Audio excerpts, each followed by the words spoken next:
Today we're going to talk about a very spooky game. Oh yeah, it's going to give you chills to the bones. First, let's see the price on the game. Holy shit. Why is that game so much? I know I don't have it, but holy crap, that game's so much.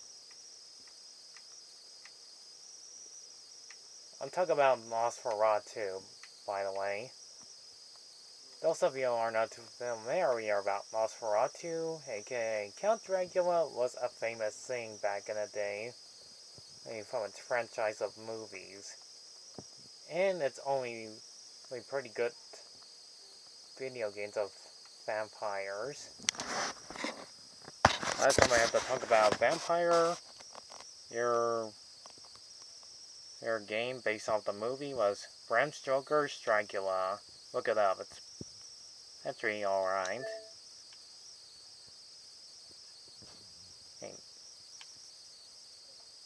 What we're about to focus on is the game that's kind of based, well, not really based off the movie, but classic story, nonetheless.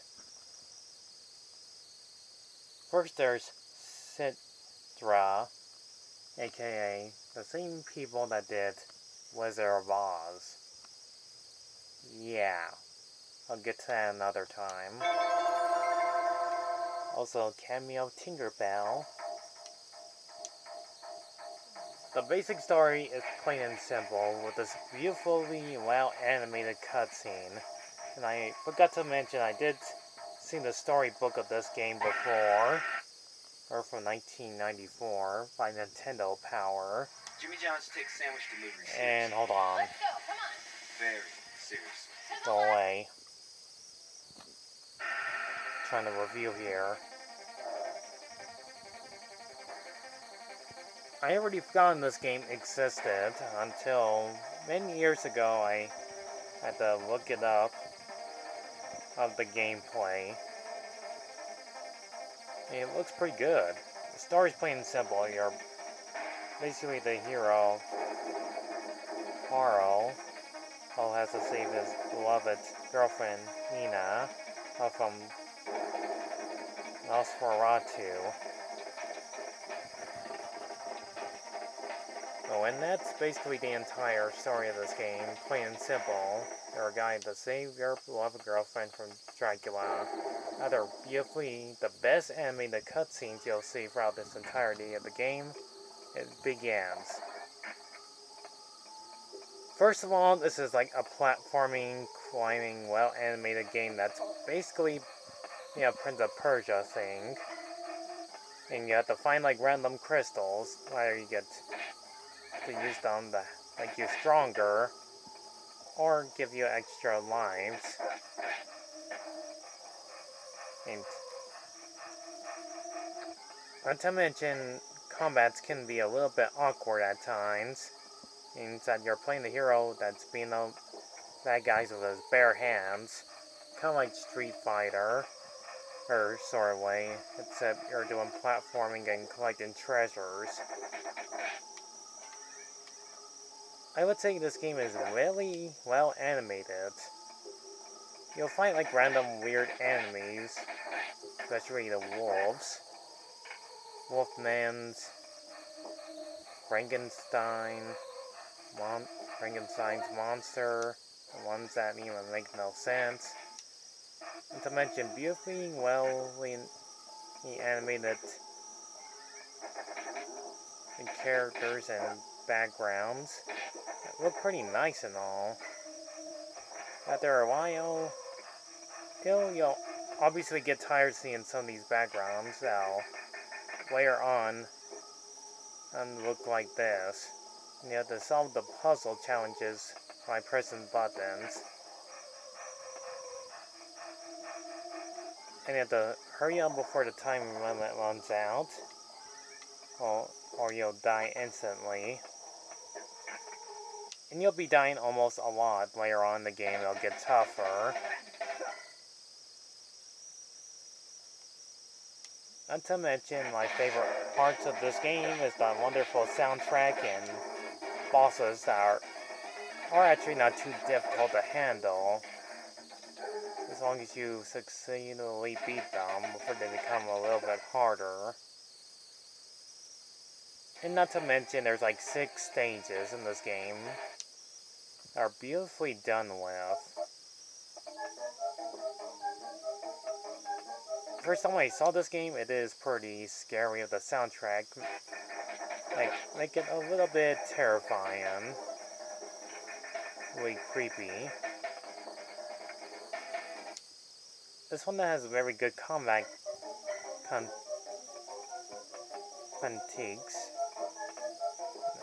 You know what I'm saying, right?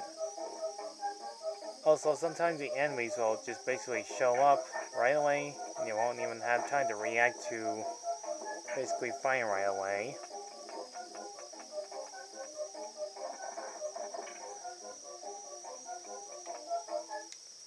There are other things to say about this game, as basically not only well animated, but can be very almost a word for it, blustering at times with the death traps.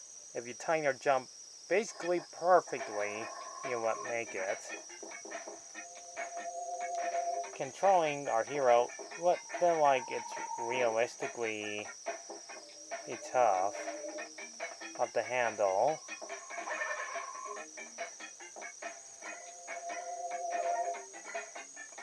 Also, it depends on which chest you open that can help you out. Oh yeah, and I forgot to mention, you have to make sure you time and running in slips. And so it can be also useful to beat up enemies and slide down to deadly traps. Also, the traps will, ones that were full of spikes, will kill you in one hit. But no worries, mates. Once you die, you can. It shows a picture of him and his wife, girlfriend, and you have the word, or to have the option to continue. But if you say no, you get a game over screen that's kind of scary. And that nosferatu has won and he's about to suck her blood.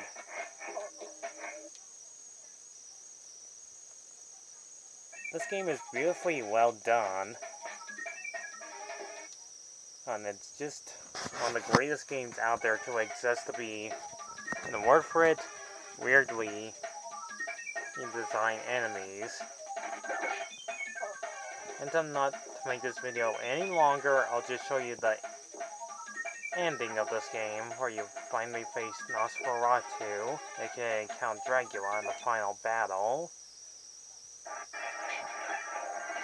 It'd be almost impossible to get the bad ending if you're playing this on hard mode. Or like the good ending and the bad ending. And if you know what you're supposed to do, if you had to basically go through it before time runs out, do it as fast as possible.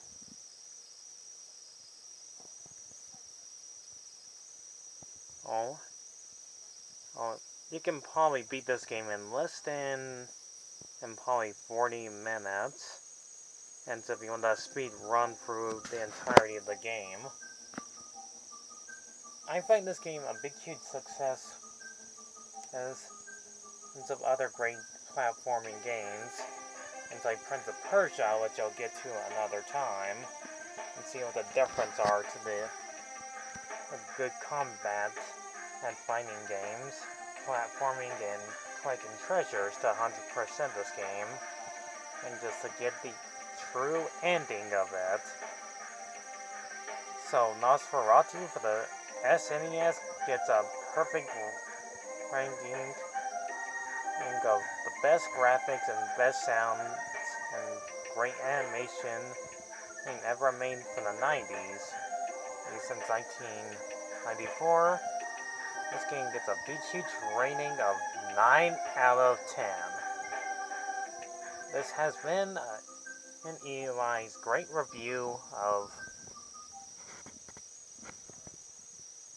Nosferatu for the SNES.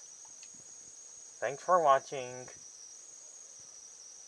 And glad you enjoyed me talk about this entirety gameplay for like 10 whole minutes. I'll see you all tomorrow. Goodbye, everyone.